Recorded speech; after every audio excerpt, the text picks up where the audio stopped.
First ever factory outlet Mukunda jewellers Jubilee hills Vizag branch లో త్వరలో ప్రారంభం. సంక్రాంతి పండుగ ఆనందాన్ని మరింత రెట్టింపు చేసేందుకు ఏపీ ప్రభుత్వం ప్రజలకు శుభవార్త చెప్తోంది.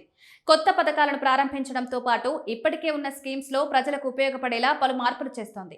విద్యుత్ ఛార్జీల తగ్గింపు, కొత్త అన్నా క్యాంటీన్ల ప్రారంభం వంటివి ఈ సంక్రాంతికి అమల్లోకి రానుండగా త్వరలో మరో కొత్త పథకాన్ని లాంచ్ చేసేందుకు కూటమి ప్రభుత్వం రెడీ అయింది. ఇప్పటికే ఈ పథకానికి సంబంధించి కీలక ప్రకటన ప్రభుత్వం నుంచి వచ్చింది.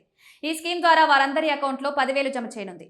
రాష్ట్రంలోని పేద బ్రాహ్మణుల కోసం త్వరలో గరుడ పథకాన్ని చంద్రబాబు ప్రభుత్వం కొత్తగా ప్రారంభించనుంది.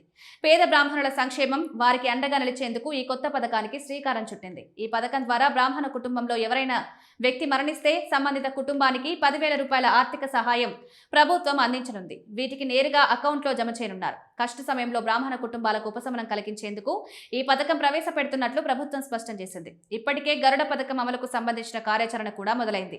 తాజాగా అమరావతిలోని సచివాలయంలో ఈ పథకం విధి విధానాలు అమలుపై మంత్రి సవిత, బ్రాహ్మణ కార్పొరేషన్ చైర్మన్ బుచ్చి రాంప్రసాద్ సమావేశమై చర్చించారు. పథకం ఎలా అమలు చేయాలని దానిపై సుదీర్ఘంగా చర్చించారు.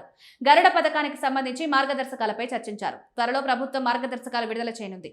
వెంటనే పూర్తి వివరాలు బయటపడున్నాయి. 2014లో చంద్రబాబు బ్రాహ్మణుల కోసం బ్రాహ్మణ కార్పొరేషన్ ఏర్పాటు చేశారు. ఈ కార్పొరేషన్ ద్వారా బ్రాహ్మణులకు అనేక పథకాలు అమలు చేయనున్నారు.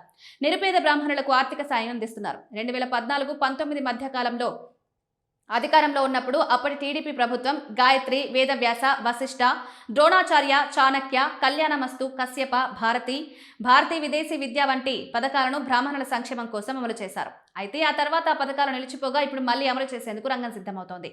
త్వరలోని అన్ని పథకాలను తిరిగి పునరుద్ధరించనున్నట్లు మంత్రి సవిత వెల్లడించారు. బ్రాహ్మణులకు అన్ని విధాలుగా అండగా ఉంటామని హామీ ఇచ్చారు.